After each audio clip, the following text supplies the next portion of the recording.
РЕК Битола ќе работи со 2 блока најрано до октомври оваа година, бидејќи поправката на уништениот трансформатор на третиот блок заврши неуспешно. Од ЕСМ, од каде што најавуваа дека комбинатот ќе работи со максимален капацитет најдоцна до 15 јануари оваа година, соопштија дека трансформаторот на третиот блок мора да се демонтира и да се носи на поправка. Трансформаторот на третиот блок деновиве ќе биде испратен на поправка која би требало да заврши околу октомври 2022, со оглед што поправката на лице место не даде резултат.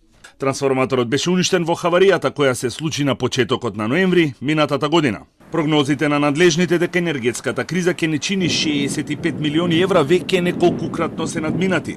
Досега, од посебната ставка во буџетот на наменската сметка на ЕСМ за справување со енергетската и топлинската криза во Македонија се префрлени 171 милион евра. Од овие средства ЕСМ префрли кон БЕК 4,6 милиони евра за набавка на газ, неопходен за непречена работа и снабдување на Скопјани со топлинска енергија, и 10,8 милиони евра кон МЕПСО за подмирување на долговите.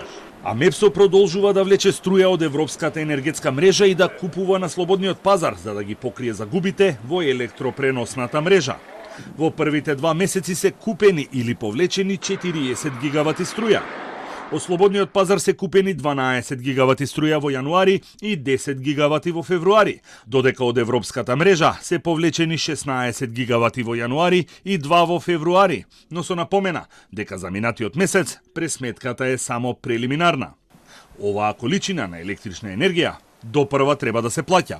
Од МЕПСО соопштија дека ЕСМ префрлил 1 милиарда денари или 16 милиони евра за покривање на долговите, а официјално подмирен е само долгот за октомври минатата година. Во моментов, пресметките на МЕПСО се дека должи 4,2 милиони евра за струјата повлечена од Европската енергетска мрежа.